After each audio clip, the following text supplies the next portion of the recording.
اللہ الرحمن الرحیم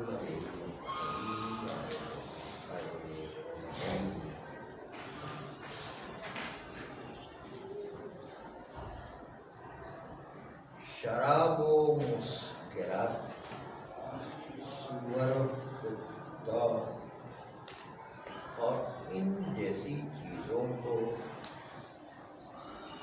شریعت نے خرید و فروخت کی ممانعت کی ہے، اس لیے نہیں کہ یہ نجس ہے، بلکہ اس لیے اس کے اندر کوئی اور فساد لازم آتا ہے اور مقبولیت بھری ہوئی ہے۔ ایسا نجس ہونا جزء علت میں نہیں ہے، علت نہیں، اس لیے اس کے علاوہ جتنی بھی نجاسات ہیں سب کی خرید و فروخت جائز ہے، شرط یہ کہ حرام میں استعمال نہ کریں۔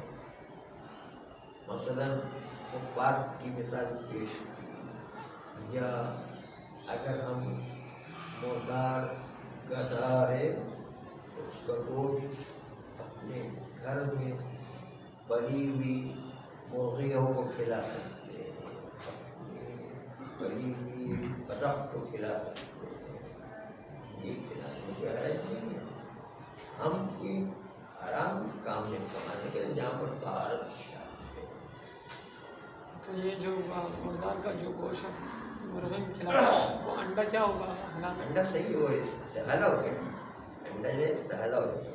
تو جو غلاظت کھانے والے جو حیوانات ہیں جیسے بکری یا بھیڑ، وہ ان کا کھانا مخصوص وہی ہو جائے جو انسان کی فضلات ہو جائے، اس کو مخصوص کھانا، تو پھر اس کا استبراء کرنا پڑتا ہے۔ اس میں بھی تو استحالہ ہوتا ہے۔ ہاں استحالہ ہوتا ہے، لیکن اس میں شریعت نے کہا کہ وہاں پر آپ استبراء کریں، پھر جو ہے استعمال کریں، اس کے بغیر اس کو گوشت کو بھی نجس اور انڈے کو بھی نجس مانا۔ ابھی تک استحالہ مکمل نہیں ہوا ہے ایسے نجاست، اس کی عادت ہی بن جائے کہ اس کی پسندیدہ ڈش انسان کی فضلات ہو جائے تو پھر بنا ہے، ویسے ہر جگہ پر کچھ تھوڑا بہت کبھی کبھی نجس کھا لیا تو کوئی حرج نہیں ہے۔ اس طرح بکری پیشاب پی لیتی لیکن اس کا دودھ نکلتا ہے، وہ پاک ہے، وہ استحالہ ہو گیا اندر اس کے نتیجے کے حرج نہیں ہے، دودھ جو نکلے گا وہ پاک مانا جائے گا۔ وہ تو گھاس سے نکلے گا، پیشاب سے تو نہیں نکلے گا، پیشاب سے بھی کچھ تھوڑا سی جو ہے ذرات تو بنتے ہیں، پیشاب ہے، فضلات ہے، مثلا اس کی وجہ سے کوئی بھی نجس چیز بھی کھا لے، جیسے سردی کے موسم میں انسان پیشاب کرتا ہے تو اس کا دھواں اسی وقت بنتا ہے جو ہمارے چہرے پر بھی آتا ہے، وہ دھواں پیشاب کا ہی دھواں ہے، لیکن وہ دھواں پاک ہے کیونکہ وہ استحالہ ہو گیا۔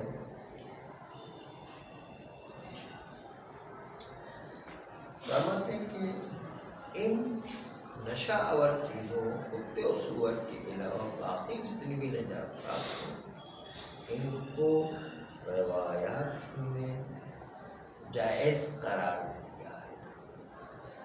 البتہ کچھ روایتیں ان کے بیچنے کو حرام قرار دیا، اور سامانوہا سوتون، یہ روایت یا تو صحیح قرار دیں یا اس بنیاد پر قرار دیں کہ طہارت کی شرط والی چیزوں میں استعمال کرنا حرام قرار دیں اور اس کے لیے بیچنا حرام قرار دے، وَإِلَّا ضعیفۃ السند، وہ روایت سب کی سند اس کی ضعیف۔ اس کے علاوہ گوشت حرام، ایک دفعہ بندہ بیچ کے پیسہ لاتا ہے، یہاں بات تو صحیح ہے، سامان سوت ہے، حرام ہے، کبھی ایسا کوئی حرام جو ہے گوشت خریدتا ہے، پیسہ دیتا ہے کو، ہاں تو سامان سوت نہیں ہوگا، وہ اس کو گوشت آیا تو وہ اپنی مرغیوں کو بکری کو کھلا، دوسرے کے لیے سامان ہو گیا نا، وہ بھی تو یہ آدمی ہے، اس کے لیے سامان ہو گیا، سامان حضرت سوچتا ہو جائے گا۔ ادھر جس کو گوشت خریدا ہے وہ صحیح ہے، گوشت اگر نجس مرغی ہے، وغیرہ کو کھلانے کے لیے خریدا ہے، ہاں بکریوں کو کھلانے کے لیے خریدتے اب ہیں. جس نے سامان لیا ہے اس کے وہ پیسے سو ہوں گے. بکریوں کو کھلانے کے لیے تو کوئی حرج نہیں ہے. طہارت کے علاوہ انسان کے لیے جو طہارت کے علاوہ چیزوں کا استعمال ہو یعنی حرام کام میں استعمال ہو تو حرام ہوگا، ورنہ تو حرام نہیں ہے. اب یہ ہے کہ جو روایت آئی ہے ان نجس چیزوں کو بیچنے کے حرمت کے سلسلے میں، پہلی بات تو یہ کہ اس کی سند ضعیف ہے، سب کی سب روایتیں ضعیف السند. دوسری بات یہ کہ ہمارے پاس اس سے زیادہ روایتیں حلال اور جواز میں ہیں کہ نجس چیزوں کو بیچنا جائز. اس لیے اس کو بھی دیکھتے ہیں تو تعارض کے نتیجے میں زیادہ شک پیدا، شک کی صورت میں مطلب ثابت نہیں ہوگا. زیادہ مکروہ ہو سکتا ہے لیکن حرام ثابت نہیں ہو سکتا.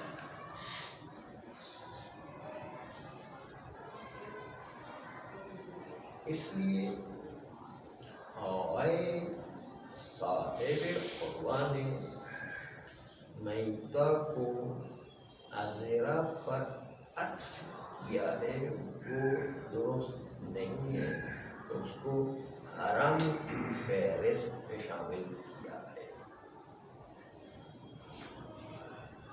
وقال لا يجوز بيعه مطلقا كالميتة والعذرات، میتہ اور عذرات کو بیچنے کی اجازت نہیں.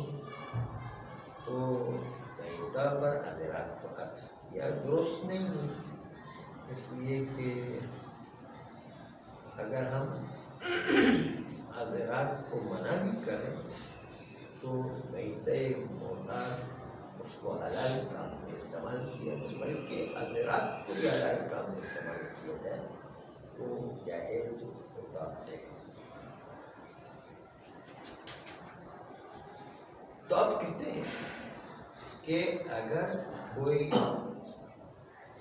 حرام کے قصد سے ان عذرات اور میتہ اور نجس چیزوں کو بیچتا ہے اور اس کو متن عقد میں شرط کرتا ہے کسی حرام کام میں استعمال کریں گے تو کوئی اشکال اور کوئی شک نہیں کہ یہ شرط فاسد بیع کے متن میں جو کی گئی ہے کہ حرام کام میں استعمال کریں گے.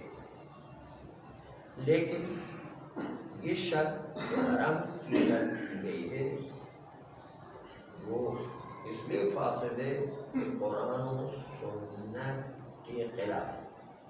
قرآن و سنت کہہ رہے ہیں کہ حرام کی شرط کے ساتھ کسی معاملے کو انجام نہیں دیا جا سکتا. کیا یہ شرط جب خود فاسد ہے تو کیا عقد کو بھی باطل کرے گی یا نہیں؟ اس میں اس بات پر مبتنی ہے کہ شرط فاسد مفسد بھی ہے یا نہیں.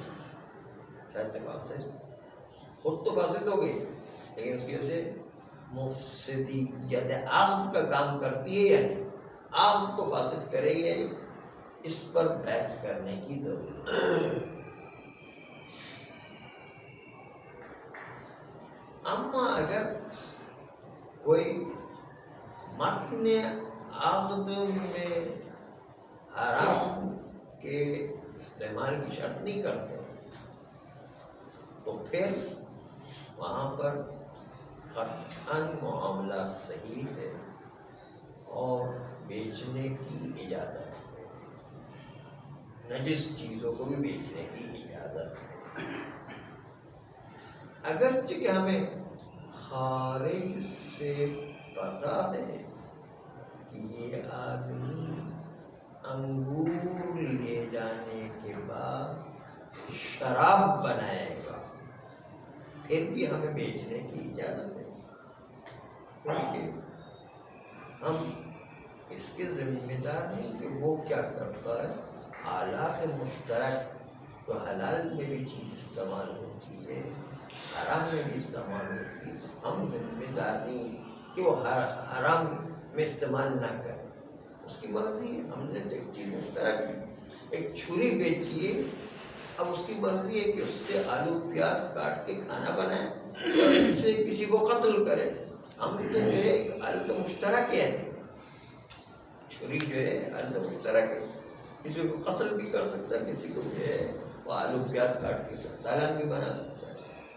تو ہم کہ چھری بیچنا چھوڑ دیں؟ یہ حالات مشترک جو ہے سب جگہ جائز ہوا. اسی بندے کے لیے بیچنا مشکل ہو رہا ہے جو کہتا میں تو آپ سے خرید رہا ہوں کسی کو مانگنے کی. وہ ہم معاہدے میں نہیں لکھتے ہیں اور اسی بیس پر ہم معاملہ نہیں کر. ہم تو چھری بیچے اس کی مرضی جو چیک کریں، ہم تھوڑی دیر اس کو پابند کریں.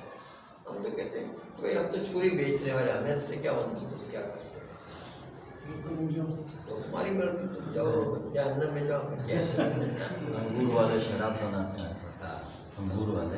وہ پتہ بھی ہے، روایات سے جو باتیں وہ پڑھا ہے، ابھی روایت آئی کہ امام علیہ السلام نے بتایا کہ جب پتہ بھی ہے کہ یہ حرام استعمال کر، تو ہماری ذمہ داری، ہم تو انگور بیچ رہے ہیں، ہم انگور بیچ کے اپنے گھر والوں کو جو خرچہ جو پورا کرنا چاہتے ہیں، ہمیں اس سے کیا ہوتا ہے وہ کیا کرتا ہے. لیکن ایسا اس نے ٹھیکہ دیا وہ، اور تم لے آؤ میں خریدوں گا. بس متن عقد میں نہ ہو اور اسی کی بنیاد پر معاملہ نہ ہو تو ہماری کوئی ذمہ داری نہیں. وہ کیا کریں. صلی اللہ